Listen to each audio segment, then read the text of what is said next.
How should you approach critical thinking? And what is even critical thinking? I'm not going to answer those questions for you. The American English will, though, in the Fostering Critical Thinking in English Language Teaching playlist. By the way, my name is Jeff. I ate up 15 whole videos from the playlist, and I'm gonna tell you, it was not pleasant at all. Like, my whole stomach was eating itself during the process, even though I voluntarily did it to myself.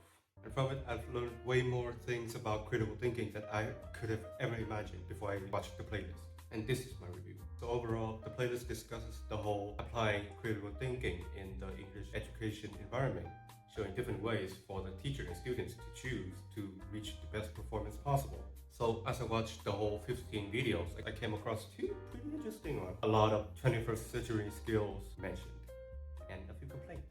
First of all, the playlist is all over the place, spread across 15 different Zoom sessions, so it was a little difficult for me to figure out where to start or find the main content without missing out a few key points that might be in those sessions, partly because I didn't join the course in the first place. But each session has its own unique ways to apply 21st century skills in the learning process, and in my opinion, it's pretty productive. The whole reason why I chose the playlist is because it is the least boring one in the whole list that I could choose. So the real reason is that all the other playlists mainly focus on how you can improve your English lecturing skills, with little mention of the other things that could help you better yourself in general. Practicing critical thinking, along with other contemporary skills, has more than just textbooks and questions. And Live 5.3, creating comics to think critically, and Live 15.5, alternatives to classroom debate, showed me that there are such creative ways to educate English. First of all, I really like this video because creating comics to learn English is already unique in the idea alone. And I've concluded that it is somewhat equivalent to the Feynman technique and active recall, if you do it right. When you take the context of creating comics to learn English, teaching others what you're trying to learn in a way that a kid can learn it too, is equals to find a way for your characters to express the full context and knowledge for the reader. And by setting backgrounds, context, characters, and events, the students can predict or create possible circumstances that could happen coming from different choices. And about active recall, basically don't look at the source when you're trying to recall a knowledge and force yourself to remember what you learned by creating comics. That's what I learned.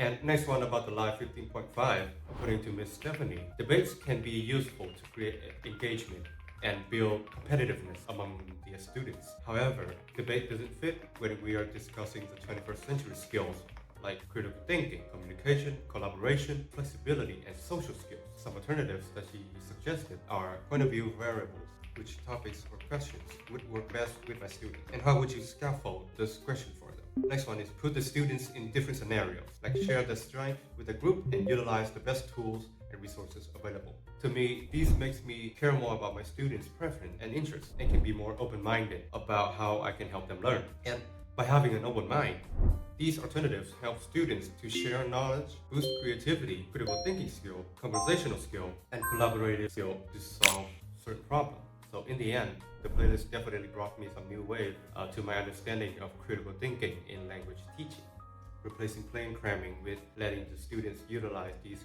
cognitive skills. And to me, a huge boost in their mindset and personality too.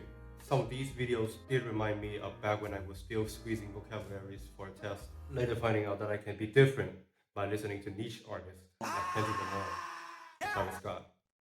So in my opinion, the playlist would suit best for the intermediate and advanced learner, since critical thinking-based analysis requires learners to already have a certain level of language to express their ideas, and I think you can't critically discuss them if you can't talk about them yet. And this ties to the Bloom's taxonomy, which is mentioned a lot in the playlist, where analysis and evaluation are in the top tiers of cognitive skills, exactly the kind of purpose of critical thinking is meant to build past simple memorization. So whether you are a language teacher or not, critical thinking is the objective analysis of an issue, helping you form an informed judgment. And that's about it. Thanks for watching.